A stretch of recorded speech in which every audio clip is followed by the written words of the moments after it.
Chiz, thank you so much for sitting down with us, buddy. I could not be more proud of you. You might as well be my own kid. Thanks for coming.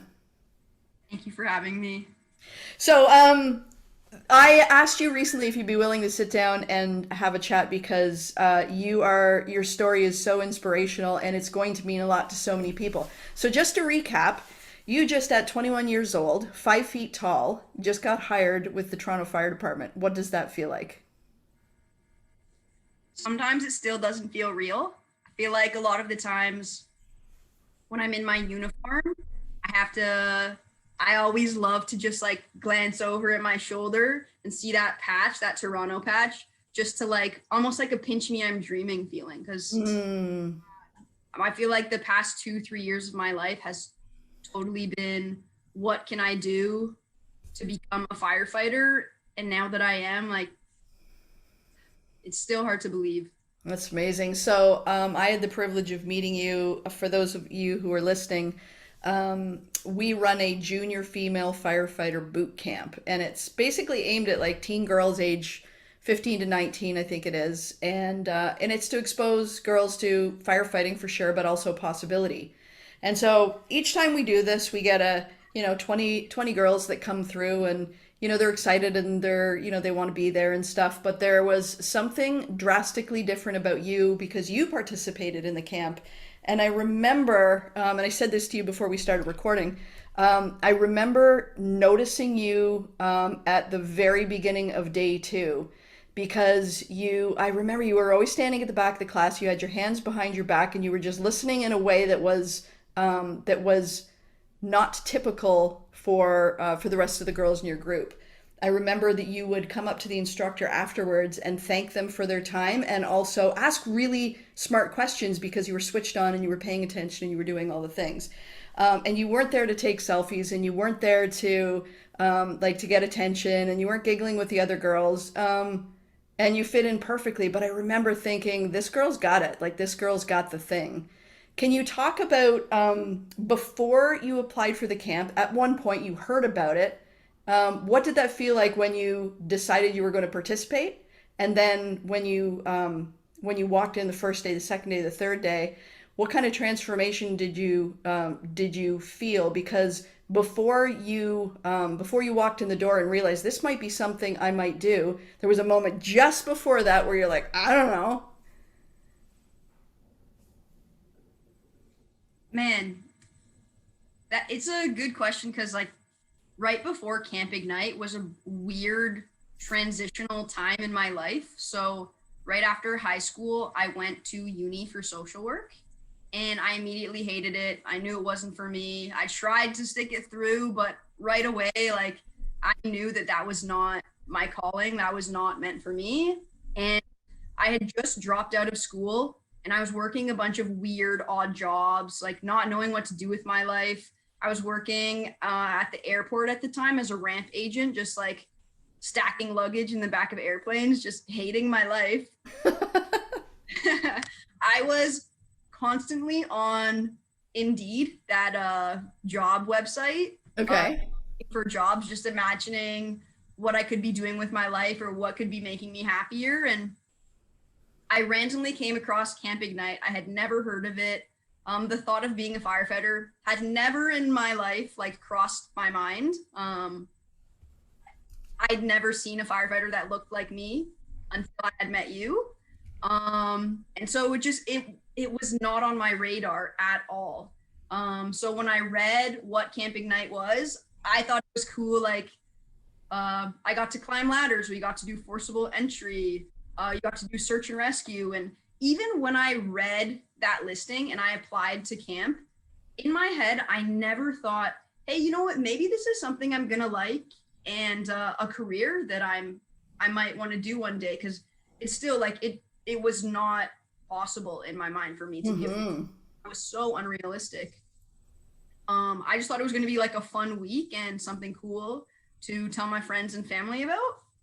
But I don't know. As soon as camp started, there was this uh, immediate change. I think when I had like the first time I laid my eyes on you, because it was like, oh my gosh, here's this here's this person that is like not much taller than me, like a similar build to me, is also like a woman, and she's doing the thing. So I don't know. I think seeing you really kind of made me realize my potential. Hmm. That's the 'Cause there biggest was, compliment ever. Thank you for that. oh, no problem. No, it's true because uh, even there were a few women who helped at the camp as well. And in my head, kind of when the week ended, it was like, well, hell, like if all of them did it, why can't I do it? Hmm. That's really like what camp did for me. It was an awesome experience and I learned so much, and I didn't really think much of it, but it was only after camp ended that all that the experiences that happened that week really started to manifest. And I don't know, as soon as camp was over, I was really sad that it was over. So I Well, think, I was saying to you again just before this, the pinnacle moment for me, like I fell in love with you the second you walked in the door because I'm like, this is somebody we would be proud to have on our truck, like switched on, like smart, like respectful, like you get it, and you were good, like you were super good. And on the last day, we have an open house where we all the parents can come, the families can come, and we run a call, and we have the girls on the truck. One of the girls is in command, and then they go in and they search and rescue, and they fight the fire and do all the things, and it's really cool. And I had the privilege of meeting your mom afterwards, and she was pretty emotional. So this is the end of the last day, and she said like it's just been so cool for her to watch you like really kind of like fall in love with something. And she said to me words I will never forget, which are, it's too bad this isn't something she could do. And I was like, what? Like, what do you mean? Like, of course she can do it. And again, she was probably thinking the same thing you were thinking and had felt, which are like, what are the chances? What are the odds? Like, look at me. I'm not, big enough, brave enough, smart enough, strong enough. Look at the competition. And I said to her, that kid's success is inevitable. I want you to give me her phone number and you tell her to call me. And you did. What did that feel like the first time you and I sat down? And this is really, I mean, for those people listening, what I really want to drive home is you went on to do the thing. Like you went on to, you're 21 years old, you're 5 feet tall, and you were saying like, I'm essentially a kid, and yet fair and square, you beat the people you were competing against, who were like guys who were like 6'2", and but before you were able to do that, and before you were able to spend like a couple years getting your teeth kicked in and getting your chops and learning the skills and building your confidence, before that, there was a moment when you didn't think you could. And there was that second where something got switched and then you believed. And because you believed, that was the trigger, the ignition point for all of the other sequences of events that led to your inevitable success. Can you talk about that first meeting? yeah, honestly, going into that first meeting, I've never told you this, but going into that meeting, I was so nervous, Shelli, because like I hadn't seen you since camp. And after camp happened, you had become like such an idol to me. I really idolized you. And like, I was like, this is who I want to be. Like, you're living proof Mm-hmm. of like, I don't know, my possible story or like my success or what I want to be, what I want to achieve. So I was really nervous, but I think I kept my cool and didn't really show it. But I was very nervous to be meeting you that day. Um, what meeting that day did for me was really like fuel the fire, because I felt like you just gave me all the ammunition I needed to just like get the job done. I remember sitting there and it was like we made this big long checklist of all the different things I needed to do to be successful. Were in my head before that day, it was like becoming a firefighter. That sounded awesome. That was really cool, but it was almost a pipe dream because I had absolutely no idea what the process was or what needed to be done or any of the intricacies that would come along with that. And what you did was like, I don't know, you broke it down and you told me exactly what I needed to do. And that gave me, yeah, that just gave me the ammunition. It broke it down and it was like, okay, these are manageable things. Like volunteering in my community, I can do that. Going to school for 4 months and like getting my certs, I can do that. So it really made it real in my mind. So it became tangible. I loved meeting you that day because this is one of my favorite things when I chat with people like you. You know, I speak to and I coach a lot of women as well. And there's that moment when you can watch somebody, you can watch the possibility wash over their face, and it's like, oh. But that's the thing that I love so much about story, right? Because when we met that day, you realize that I'm actually a goof, and you're like, well, I'm a goof too. So she's a goof, and I'm a goof, and she did it. Then and I say that lightly and also not so much, right? Like it's like whatever. I got up this morning and I stumbled and I made a coffee, and so did you. And we're not so different. We're actually far more alike.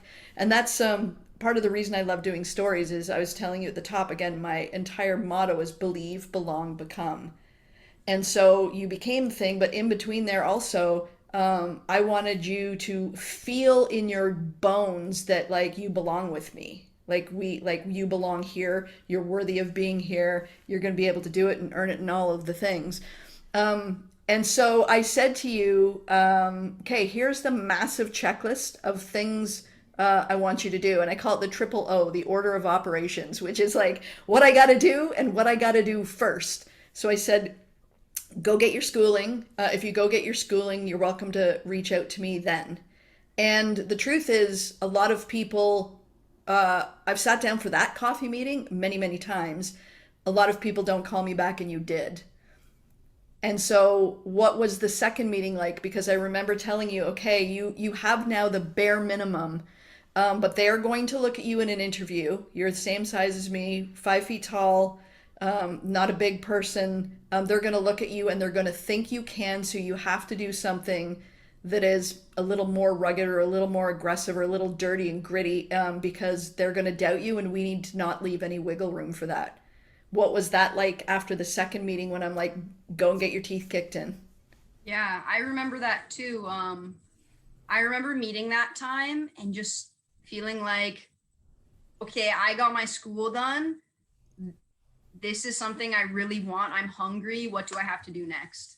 And again, another list came my way. And this time we really worked on like those transferable skills and the life experience because of my age and my lack of employment history or just life experience compared to the other people I'm competing with to get this job. That was something you really drilled down on me, that you really wanted me to. I remember kind of, as you put it, was like do the unexpected, like get a job that they wouldn't expect someone who looks like you to be doing. Working with heavy machinery and tools in a male dominated environment. And so that was what I started working construction. I started volunteering at a tool shop with Habitat for Humanity. I just tried to be doing all the things that for someone like me would just be unlikely, because I knew that the second they saw me at an interview panel, they were just kind of going to scratch their heads and be like, why is there a kid sitting in front of us? Right. Yeah, totally. I just wanted to prove them wrong. Yeah. And And you did, because what you did that. was you worked smarter, not harder, and you showed them unequivocally that this kid's got chops. You also moved across the country. Can you talk about what you did? Because like you don't do anything half-assed. Yes. No, I go full throttle for sure. So I think this was the biggest game changer for me in getting hired full time here back home. I applied for, it's called a work experience program in BC. So essentially, British Columbia, for those who are listening, we're in Canada. yeah, British Okay. Columbia. So it was a small town called Creston of about 5,000 people. And essentially what it was I would move there and live at the fire station. And in return for that living accommodation, I would work full time on their volunteer department. So they operated on a volunteer basis, like paid on-call firefighters. But there were 6 candidates from across Canada that lived there full time to staff the stations and respond to all the calls. And so that really gave me that work experience and that life experience on my resume that I needed to show that panel that I was capable of doing this job, because I quite literally was doing the job before I got hired full time. That was an awesome experience. I would recommend it to anybody going through fire looking to get hired. That was definitely what did it for me, because I had the experience that they were looking for, and it was all in one. It was truck checks, it was life around the station, it was understanding the chain of command and being a part of it, how that functions, the professionalism, the integrity, everything. Conflict resolution. Yeah, living with the people that I work with. So just knowing how to get along with people when we're working those 24-hour shifts, and every day doing truck checks. So I know how to run the saw. I know how to run the PPV fans. I'm driving the truck. I'm driving lights and sirens. I'm responding to calls. I'm comfortable going through my sample questions and doing those medical scenarios. I'm just like, I understand the basics, and that was really the deal breaker. I want to point out for everybody, because if we go back to the beginning of this chat, you were saying after high school you went to university, you were doing social work, you realized it was not for me. So in that for everybody listening, what she said was, in my body this is a hell no, right? And so you Yeah. listened to that, even though you didn't have a plan, right? You could have stuck with it, because what you ended up doing is what some people would consider not an amazing job. And I think you would echo that too. You know, you're working at the airport, you're stacking luggage, not an amazing job. And you left university to do that because you knew it was a no. But here's what happened, everybody listening. What happened was you found your hell yes.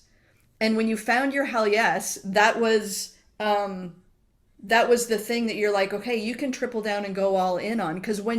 Because for some people listening who are like, maybe firefighting wouldn't be their hell yes, right? But for some people listening, they might go, okay, well, like, you know, I wouldn't move across the country. You literally moved across the country for an opportunity, because you're, no, this is a yes. This is a for sure yes for me. And it's those small things, right? Because a lot of people will know something's not right for them and they'll muddle through it, and it ends up in depression or alcoholism or just like general blah. And some people feel a yes and they're afraid to act. Can you talk a little bit about what it was like? Because, you know, same for me too, right? We all have that moment when they're like, oh, yes, like this is the thing. And then you're like, oh, because the immediate thing that follows the hell yes is the fear. What was it about this for you that you're like, no matter what, I'm jumping in with both feet?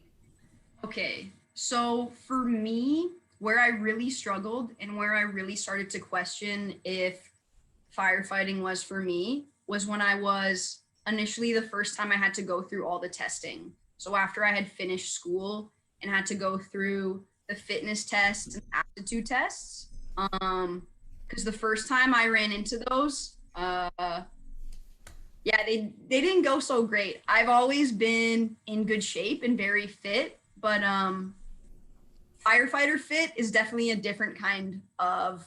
Absolutely. So I really I finished school and school went great, and I made really good relationships with the captains and the teachers, and I knew that like these were my people. And then after that, they invited me to come back to the school and be a student mentor. So I volunteered there for the next round of students, and I got to help teach and build props and kind of just do like all the little behind the scenes work at the school. And again, I was helping to like fuel the fire, and it really gave me motivation, because I knew that these are people that they see my work ethic, they want me around, like they know I can handle the job. So they're giving me this opportunity to come back and like further like prove to them what I got. And so I was on this high. I was like, okay, they want me here. Like they like the way I work. Like I can do this. Like firefighting, this is for me. And then after that ended, I was like, okay, now it's time to get my certs done so I can start applying. And right away, it was like, fail one test, fail the second test, fail the next test. And it was just like, I just kept getting my ass handed to me, it felt like, and training so hard. And I think my big like aha moment was I had failed the treadmill test 2 times, and I thought, there is no way I'm ever going to be able to pass this test because I just have little legs and I'd have to run on this treadmill for like 20 minutes. And it's just like, I can't do this. And maybe this is the sign from the universe that, you know what, I'm not meant to do this job. I'm too small. Like maybe it's not for me. And I remember being at the gym and like wearing my weighted vest and like training on the treadmill, and even at the gym just like failing that test and feeling like I am never going to pass this. If I can't pass this stupid test where I'm walking on a treadmill, how am I going to expect like to be taken seriously as a firefighter? Or like, do I deserve to be a firefighter? And I was just getting all in my head, and all this negative self-talk was happening, just really down on myself. And then as I was leaving the gym to go home, a fire truck drove past me with lights and sirens. Of course it did. Yeah.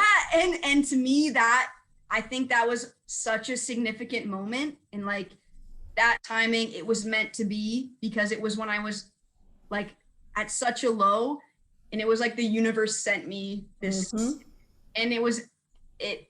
And then I ended up passing my test the next day and just went on to be successful from there with the next ones. So that was interesting that you said you were on the treadmill and you're like, am I ever going to be able to do this and whatever? yeah. And so you talk about the universe, and it's like you have a little bit more growing to do, and growth never happens with struggle. And it's almost like you're the caterpillar and the chrysalis, and they're like, no, you gotta wrestle with this just a little bit harder and a little bit longer.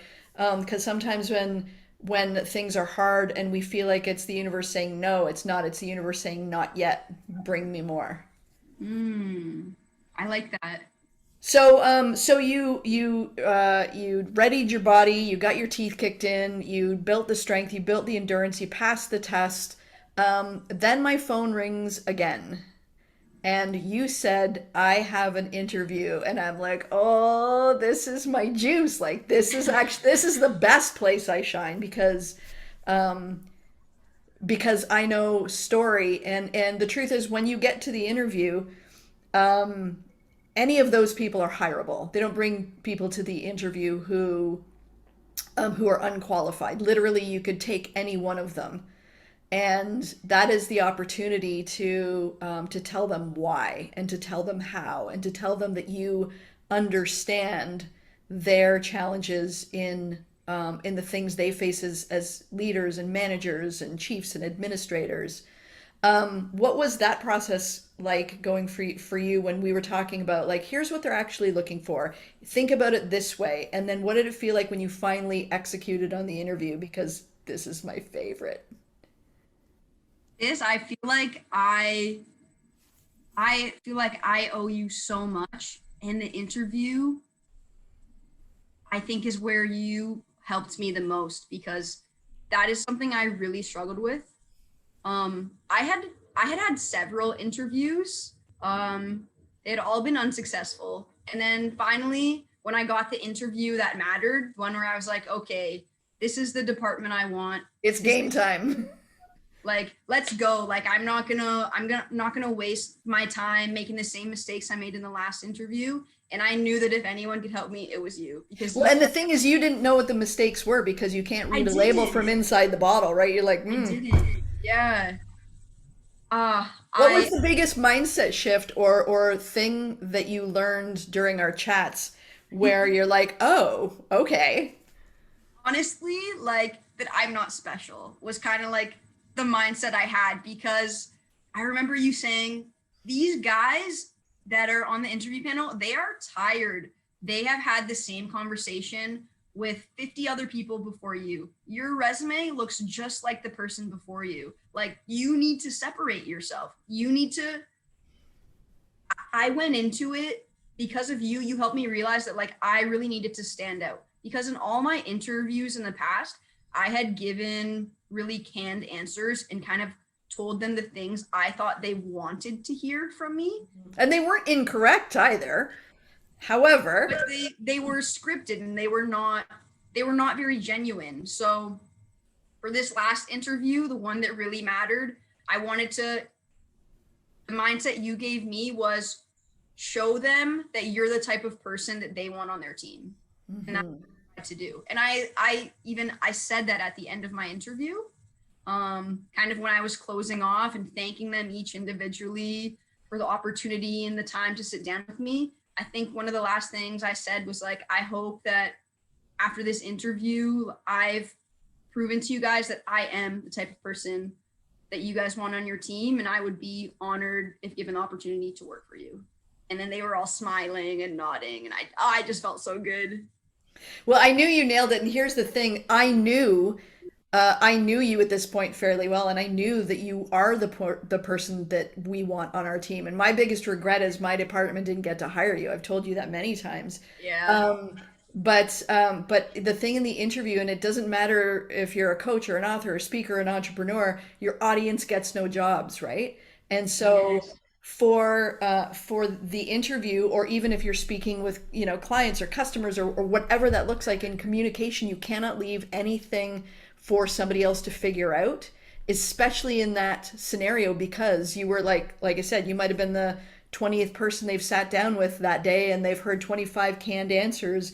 And um and the heartbreaking part is a lot of those people are great people, but you're my people. And so we're going full steam. We're not leaving any stone unturned. And that panel of chiefs is going to have no jobs. They're going to burn zero brain calories trying to figure out who you are, what you're all about, and that they would be stupid not to hire you.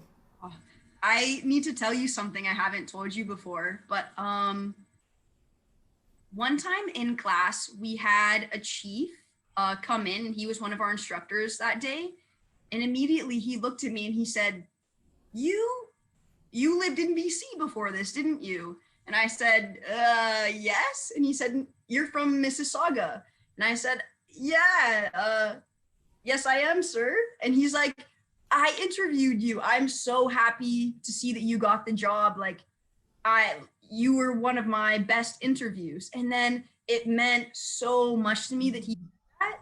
And then it was funny too, because on Remembrance Day, I took my mom to one of the Remembrance Day ceremonies, and I was told that I should probably go in uniform as a sign of respect. And while I was there, there were some other firefighters there, and I was standing with my mom, and one of the chiefs that were there came and approached us and kind of shook my hands. I'm like, "Hi, Chief, I'm Chiz, nice to meet you." And he's like, "Oh, Chiz, I know you. Like, it's me, it's Chief." And I was like, "Oh, hey, how are you? Sorry, I didn't recognize you with the mask on." And he turned to my mom and he was like, "I am so happy that we got her. Like, she was one of my top candidates after those interviews, and I'm so happy she's on the job. Like, I hope she ends up in the West sometime so we can work together." And it was such a big moment for me that someone remembered me from the interview. And I think that's all, like, that really, like, I owe that to you, because you really helped me nail my answers and nail my confidence and just feel good about what I was saying, and make me feel like my answers were true to me. And clearly that came across. And so that was a big moment. That still is like, that's a big moment for me. What I actually did was I showed you and told you and championed you to be unapologetically yourself, because that is your rocket fuel. Um, so the last question I just wanted to ask you was, one of the things that I said to you throughout the entire process is, your success is inevitable, and that's a phrase that I got from my buddy James Wedmore. And I said I want you to practice feeling what the phone call felt like, or what the notification email in your case felt like. And we were talking before this, and you're like, "Yeah, I didn't really get that at the beginning. It sounded kind of silly." But then what happened?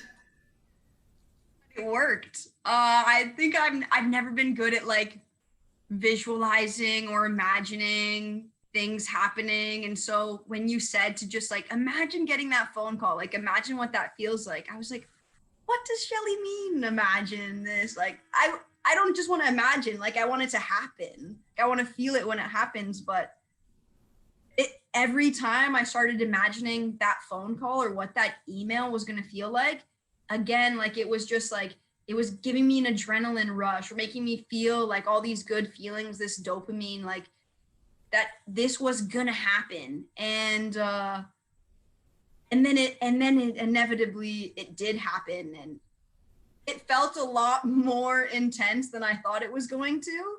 But I was ready for it. And that's because of you again. So what was your reaction when after going to camp and thinking you couldn't and having the chats and going to school and moving across the country and doing all the things and finally you got the phone call? What was your reaction to that? Just bawling, crying, immediately calling my mom and dad and just telling them like I'm coming home, like I got the job. And it was so, for me, it was so perfect and beautiful the way that it played out, because I got hired at home. I got to come home. I moved across the country, and my dream was always to be a firefighter, and it didn't matter where I ended up. If I ended up staying in BC or moving to PEI or somewhere in Alberta, if I got hired as a firefighter, I'm going wherever this job takes me, because that's how much I want it. And it just, I don't know, it was almost like poetic in the way that it came full circle and I got hired right, like where my family is, where my home is, where my heart is. And it was, I couldn't have asked for anything better. It was like it happened how it was meant to. Hey Shelli, this is Chyz. I just wanted to let you know that we did it, and I'm super excited, and I'm looking forward to talking to you soon. All right, have a good day. Well, I couldn't be more proud of you, and I super appreciate you spending the time, because there are people out there who maybe their thing is or is not firefighting, but they're feeling defeated and like they can't and whatever. So for those people, do you have any parting words as far as what it feels like, what a yes feels like in your body, and what advice would you give those people who are sitting on a yes but scared it's not possible for them?